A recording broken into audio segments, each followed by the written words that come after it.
તારીખ 15/7/2026 રોજ અમરેલી જિલ્લાના લાઠી પોલીસ સ્ટેશન ખાતે એક હની ટ્રેપનો ગુનો દાખલ થયો હતો.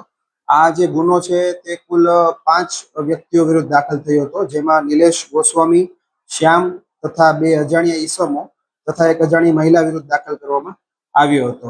આ કામના જે અન્ય 4 આરોપીઓ છે તેને લાઠી પોલીસ સ્ટેશન દ્વારા પકડવામાં આવેલા છે. આ ગુનાની જે ટૂંક વિગત છે એ પ્રકારની છે કે આ કામના જે ફરિયાદી છે તે લાઠીથી દામનગર તેમની દીકરીને મળવા માટે જતા હોય તે દરમિયાન લાઠી ચોકડી પાસે અન્ય એક મહિલા છે તે આવીને એમને રોકે છે અને તેની પાસે લિફ્ટ માગે છે ભૂરખિયા સુધી. ત્યાં આગળ ફરિયાદી છે તેમને એની સાથે લઈ જાય છે. ભૂરખિયા દરવાજા પહોંચ્યા એની સાથે જ અન્ય 4 વ્યક્તિઓ એક 4 વ્હીલ ગાડીમાંથી આવે છે, તેમને રોકે છે અને તેમની સાથે બળજબરીપૂર્વક તેમને ઢીકા પાટાનો માર મારે છે અને તેના ઉપર આક્ષેપ કરે છે કે આ મહિલાને તમે કેમ બેસાડી અને તું અમને ખંડણી નહીં આપતો તારા વિરુદ્ધ અમે ખોટો બળાત્કારનો કેસ કરી અને તને આમાં સંડોવી દઈશું.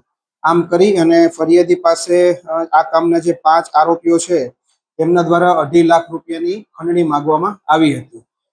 તેમાંથી જે 58,000 રૂપિયા છે તે ફરિયાદી દ્વારા ગૂગલ પે મારફતે એક આરોપીને ઓનલાઈન એકાઉન્ટ મારફતે આપવામાં આવેલ હતા.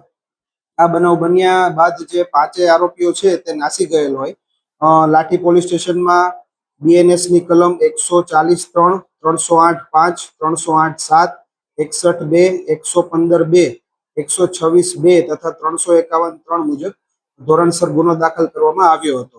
આ ગુનાના કામે એક આરોપીની અટકાયત ત્યારે જ કરવામાં આવી હતી.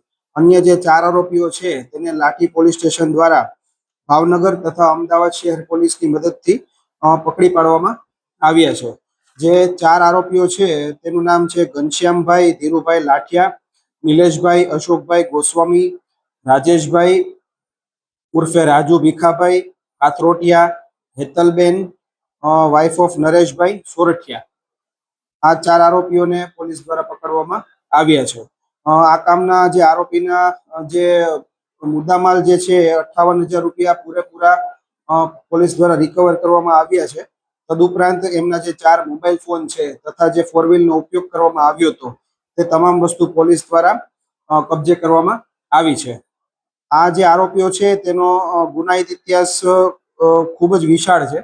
આરોપી ઘનશ્યામ લાઠિયા વિરુદ્ધ કુલ 7 ગુનાઓ દાખલ ભૂતકાળમાં થયેલા છે. આરોપી નિલેશ ગોસ્વામી વિરુદ્ધ 4 ગુના દાખલ થયેલા છે. આરોપી રાજેશ ઉર્ફે રાજુ કાથરોટિયા વિરુદ્ધ 4 ગુના દાખલ થયા છે. આમ ગુનાહિત ઇતિહાસ ધરાવતા હોય આ કામના જે આરોપીઓ છે તેમની MO એ પ્રકારની છે કે સુરતના આરોપીઓ મૂળ છે.